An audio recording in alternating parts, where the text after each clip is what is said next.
Hello again, everybody. This is John with Bruce Topping here, and from Best Price Nutrition. We're going to be talking about omega-3 fatty acids today. You know, the role they play in the body, some of the benefits. We talk about how athletes can benefit from them, as well as everyday people. You know, omega-3s are something that we always say are essential in your supplement regimen, but they're also essential fats. Our bodies don't produce them, so you have to get them through diet. So this is the textbook fact. It's not just us saying, hey, these supplements are essential. They are actually essential because they play such a key role in the body, and the body cannot produce them. So therefore, they must be obtained from an exogenous source, i.e. diet. So Bruce, you want to go into some of the effects omega-3s have? Yeah, I mean, it's a long list because absolutely every cell in the body is affected by these essential fats. And as you mentioned, that's biochemistry 101. It's not just marketing that we're saying they need to take them. The body has to have them from something, either your supplements or your food. And the thing is that most people are eating a diet that is completely devoid of omega-3. The story of omega-3 really started in the 50s. We learned about omega-3s, but the researchers didn't really care about them. In fact, the research community pretty much ignored omega-3 for decades until the late 70s, when all this famous research came out concerning the Greenland Eskimos. This Eskimo research was showing that even though they eat a diet that's mostly whale blubber and seal oil, which is so high in saturated fats, they were having very, very low rates of heart attacks and strokes, which really was a big challenge to our notion, our ideas about heart disease. And so what happened from that research is we pinpointed omega-3 fats as being very protective. And this is when the research exploded around omega-3, was right around the late 70s. And what we've learned since then is that omega-3 plays into one of the most complex and fundamental networks in the human body. And that network is all of those super hormones, which are actually known as eicosanoids. These are actually what control almost every function of any metabolic or physiological process in the body. You know, when you feel pain, those are eicosanoids. So if you take aspirin or Tylenol, those are actually just affecting certain eicosanoid levels in the body. Or if you initiate a fever, that's eicosanoids. In fact, if cells expand or contract, that's all governed by these eicosanoids. All hormones, in fact, are regulated by the synthesis of thyroid hormones or adrenal hormones or sex hormones. Any hormones in the body are also under the control of eicosanoids. And so when we talk about the four families of eicosanoids, like prostaglandins and leukotrienes and all those things, fatty acids play into a very direct role, because ultimately those eicosanoid signals, those little cell signals, or what we might call super hormones, those are all really fundamentally created from fatty acids in every single cell of the body. So omega-3 really plays into almost every discussion of health you could ever have. There's just enormous potential for omega-3 in human health. And something we always get questions on, so an athlete might be watching and say, well, how does that benefit me? Well, there's no disconnect between being healthy and giving your body what it needs and peak athletic performance. They're one and the same. You can't, right? I mean, if you take away those things, well, your body has to make up for the difference, and then you get chaos in the body, because as we said, these are essential. So if you're not getting these essential fats, specific the omega-3s that we're talking about here, it's that you're going to have diseases which may not occur, right away. It's down the line, and plus your everyday life gets affected, because we can talk about some of the benefits, with SSRIs, people on those, or even kids with ADD. Do you want to touch on some of those effects with the brain? So that's something people notice in the short term and the acute level, as opposed to some of the long term stuff, like somebody who's 25 and an athlete and say, well, I'm healthy and stuff now. Well, sure, you're 25, you're going to make up for some stuff, but there are some things that could be going on. It does take a long time to go from good health to poor health, and I think people sometimes, the continuum is so slow, they don't really, it's like they feel invincible in their early 20s and they're working out. But yes, inflammation is something that is systemic. It affects all of our cells, and it's a slow process. I mean, eventually over time, what will happen is that inflammatory proteins and enzymes will really build up in the body and start doing some damage. And if you think about exercise and athletic performance, I mean, that's kind of what they would call hormesis, a hormetic response, or when exercise you're breaking down the tissue and kind of injuring the muscles, and then the response is that they super compensate and you grow bigger muscles. But that's all about the healing machinery that's responsible for that super compensation. So inflammation plays into a very fundamental role, a very fundamental discussion in terms of athletic performance. It's all about that hormetic response in terms of how your inflammatory machinery rebuilds the tissue, or the muscle tissue in that case. But yes, inflammation in terms of brain health, that's one you're going to notice more quickly. I mean, when we talk about heart disease progression and inflammatory cycles, that might take decades to really start to appear. Whereas, looking at depressive symptoms or ADHD symptoms, we'll see results in sometimes days or weeks. I mean, in terms of knocking down inflammatory garbage out of the brain, you're really improving all the way the signals are supposed to work. And all of a sudden, all their dopamine and GABA and endorphins and serotonin, all those signals start working better.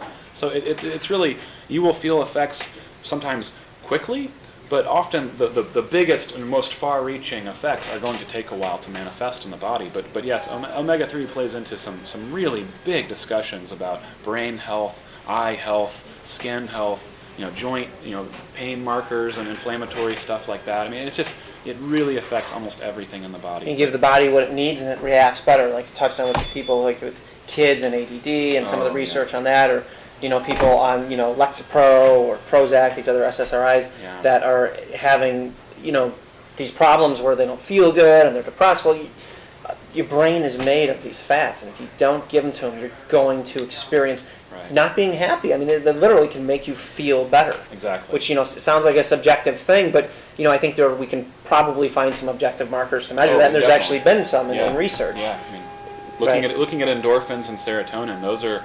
When we find that people who are clinically depressed or have bipolar depression or things like that, when we look at their omega-3 indexes, we find that it's a tower of omega-6 in there, and they're just on the floor of omega-3. And there's been so many studies at this point in the game looking at children with pretty intense ADHD symptoms, sometimes the diagnosed disorders, or looking at people with really serious, pretty heavy-duty depression type symptoms, and we find that actually some of our formulas have outperformed SSRIs. I mean, looking in terms of comparing it to drug therapies, sometimes we see even better results with natural therapy in terms of restoring the balance in the brain, and actually. These EPA formulas sometimes will go very well with SSRIs. Not that I recommend anybody get on those things, but if they already are and they're not satisfied, EPA can actually increase the efficacy or the effectiveness of those SSRI drugs. So it can really be a pretty amazing thing for the body to get. More EPA has some really balancing effects on our inflammatory cycles. So two things I want to touch on. One with the SSRIs and getting off of them. If anyone knows anybody that's thinking about going on them, tell them to do research, because getting off of those drugs can be just a nightmare for people because of the paranoia, because of all the downregulation and the postsynaptic effect, and just the inability to reabsorb serotonin because you've been on these drugs, and then all of a sudden you're really depressed. So really do your research. An analogy was used is, if somebody came to us and we weren't quite able to say whether or not they had cancer, but we said, let's do this chemo anyways, because there's not really a great way to say, hey, you have depression. Sometimes you just have bad days, and I'm not saying that people don't get depressed. They do. Yeah. I get it. But the amount of people on these drugs, it doesn't make sense that a population would have this many problems. You give the body what it needs, it will reward you, feeling better, So I think that's something to consider. And another thing you touched on, you said our formulas. Now, specifically Minami Nutrition, what you're talking about. Exactly. A big thing with omega-3s, we've talked about a lot of the general benefits, but it's also, the processing of them and how pure and what are you getting from them. You want to touch on that briefly, specifically about Minami? Yeah, what Minami is really great at is putting a lot of omega-3 in the pill. It makes it very convenient to get a more therapeutic level. I mean, so many people think they're taking 1,000 milligrams when really that pill they're swallowing is 1,000 milligrams of fish oil with only 300 milligrams of actual omega-3. And this is a fundamental point that Minami really, our technology is all about, is loading omega-3 into the pill. I mean, our ranges of concentration are between 65 and 95%, where most of the industry is down in the 20 to 30 range. I mean, all those salmon oils and cod liver oils that are out there are usually 200 to 300 milligrams of actual omega-3 in each pill. So what Minami is so good at is making a very therapeutic amount that's really super clean, actually one of the cleanest fish oils ever produced. And at the end of the day, it's just a convenient and pretty economical way to get this done. I mean, we make it very easy. And price shopping is something, we've talked about, off cameras.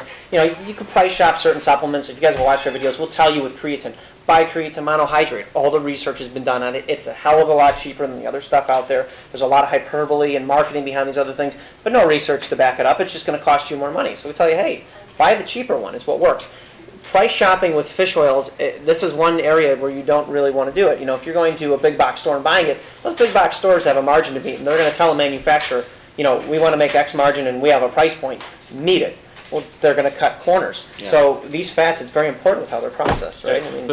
Fish oil is all about processing, and so many out there are using deodorization. And deodorized fish oils, or deodorizations where you're blasting steam through the oil, and it puts those delicate fatty acids. It's a lot of stress on those carbon chains, and so we want to get away from deodorized fish oil. And then also the type of filtration they also tend to use in those deodorized oils is called absorbents, which is it's better than nothing, definitely. But it's not really a very clean oil. And it was only a couple of years ago, I think it was 2008, when there was a big lawsuit by the FDA against many fish oil manufacturers because of contaminants, solvent residues, pesticide residues. You don't want to price shop fish oil. You don't want to buy the cheapest one you can find, because very often it may end up hurting your liver. Not only will you fail to get the benefits, it may actually go the other direction and actually cause harm. So don't price shop. You get what you pay for when it comes to omega-3s. I mean, like we said, if you've watched our videos, we're going to tell you straight up, what is good and what isn't. And with omega-3s,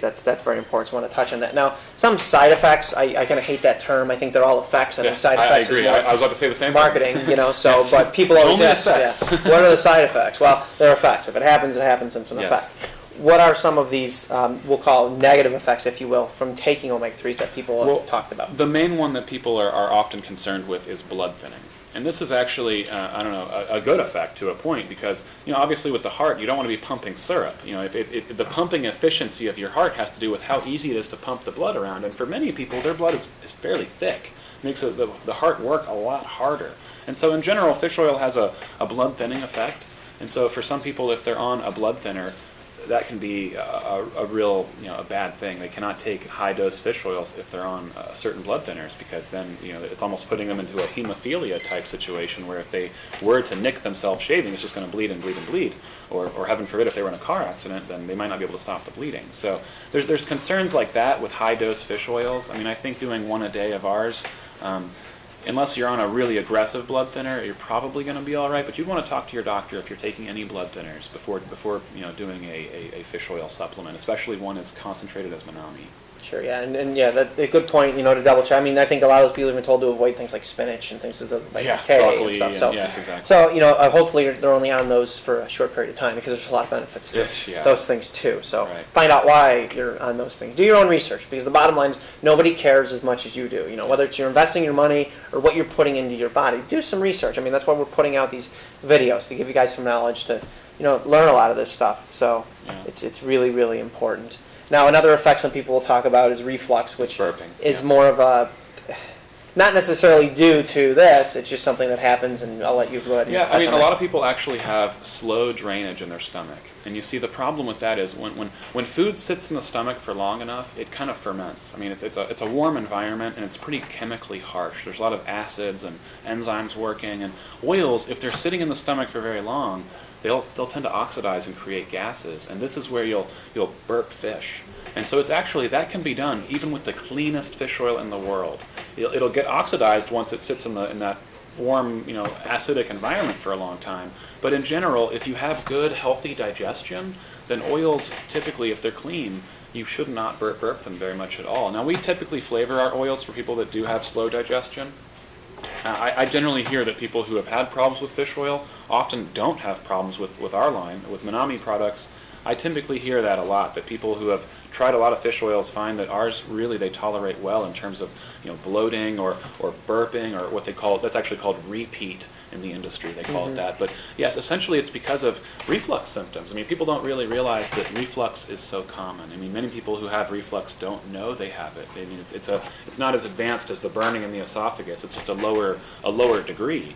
But the most common symptom of reflux is actually chronic throat clearing and burping and coughing. When I meet people who come into my health food store and they clear their throat every 5 or 10 minutes, the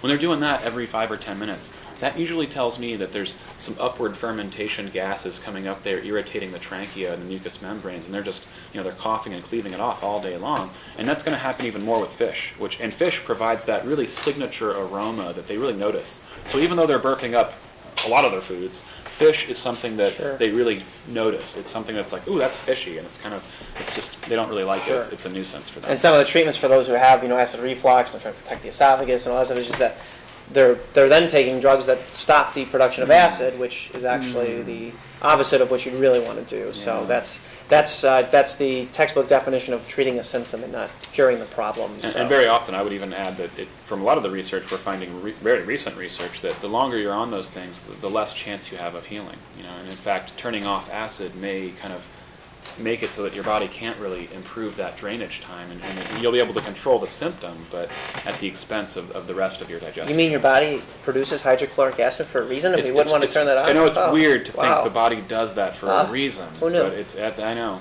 That would be that's another video for another day, and we think probiotics can really help you there. That's where I was going to go with that. Yeah. So that's because those little microbes can actually help your body produce more acid and break those foods down. But that's a different video. We're going to stick to omega-3s because, quite frankly, with omega-3s, we can go on and on and on. There's so many areas of research for omega-3. I mean, it just, in the last 25, 35 years, it's just exploded. I mean, there's just data for everything now, for eye health, brain health, joint health, heart health, skin health, the immune system and its balance. I mean, inflammation is turning out to be everything.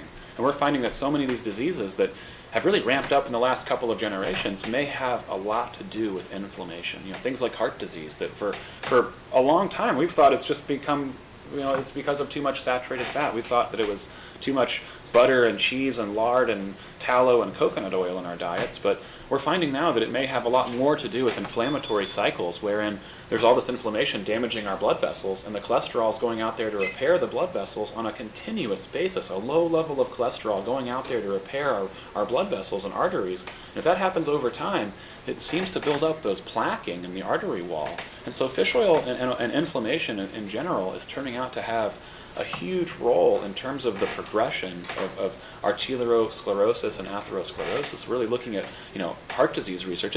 It's all kind of in a theory right now, but a lot of the big name researchers are finding that it may not have as much to do with saturated fat as we used to think. Well, that's good to know. I'm glad you touched on that. And another thing, typically people hear with inflammation, they say inflammation on my joints. And yes, omega-3s do have a benefit there too, because they help your body regulate. Because you do want some inflammation. There's a reason your body has an inflammatory response. What we're talking about is really finding that balance. And with our diets, we have to fill in those holes, and that's where these supplements help. Specifically, Manami, we do have some other brands up here, but Manami we really touch on because of the processing. And also, these Manami products, a lot of them have more EPA, is because they're made condition specific for the American diet.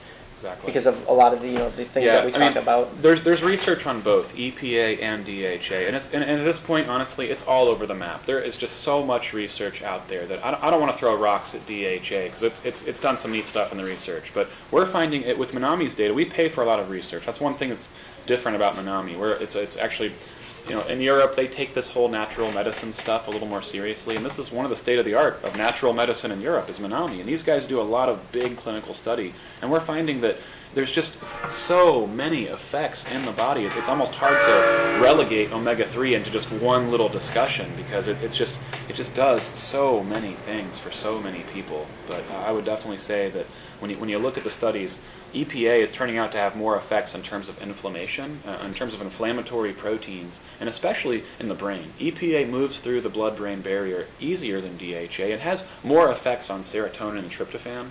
So we do formulate most of our line to be heavier on EPA because in our research we're finding that really tends to knock down inflammatory proteins, which affects really every organ, every system of the body. And your body can make DHA from EPA is another point. That's exactly right. And other people also hear like ALA, alpha-linolenic acid, which is found in flax. We're not dismissing benefits of ALA. No, not at all. Because your body has, there is some research that your body can convert that as well. Yep. It's just if you're, some people have more trouble than others. Men have more difficulty converting to DHA. So kind of a good way to dot your I's, cross your T's is take your EPA, DHA. And in addition to that, if you want to take ALA and eat some of those rich, seeds and stuff like that, I would do flax both. seeds, it's great. Try to do some of both. Absolutely. I think, at the end of the day, it's just that we need to start working on that overexpression of inflammation in our body. We just have too many firemen and contractors. That's the analogy I've always used. Too many firemen and builders out there, and that's actually, it's kind of like, I always say, it's kind of like having a construction bomb go off in your house. I mean, many of our listeners right now may have had renovations done in their living room or bathroom at some point. And you know how disruptive that is to your house when you have all those construction guys in there. That's kind of what your inflammatory system is like. It's like too much workers in the blood, and this has a really damaging effect on the whole system. So in terms of trying to change those signals in our body, we need more. I mean, I think at the end of the day, getting a little bit of flax and doing some walnuts and getting some fish in your diet is great. And then taking omega-3 supplements is probably going to make one of the biggest differences. Because most people can't eat sockeye salmon 5 times a week. Sure. It becomes expensive. And with omega-3 oils that are in seeds and nuts, it takes a pretty big volume of them every day. I mean, I was reading once that to equal a tablespoon of flax oil, you would need to eat a cup of flax seeds. I mean, that's a lot. And you need the ground seeds. You need to grind them. Exactly. Because otherwise they're just going to run through you. They're just going to push right through. So yes, it's just difficult for people to get enough omega-3 nowadays. And so yes, at the end of the day, we don't want to discount the flax oils and ALA sources. Those are good too, but I think people are going to need more than that to counteract the massive imbalance that we're faced with. So I hope we were able to cover everything on omega-3s. I know we didn't because we'd be here for a long time. We'd have to do like a series. But I hope we were able to convey how important this is on your supplement list. If you're going to throw an essential list of supplements together of 2 or 3 things, this is definitely going to be one of them. Absolutely. It's not in the very helpful category, it's in the essential category. So that's something that we want to convey from this. If you guys have any questions, post them in the comment section of the video, the blog. We're happy to answer them. Also, you can find us on Facebook at facebook.com/bestpricenutrition. Thank you, Bruce, for your time today. Thanks for having me. And thanks for watching, guys.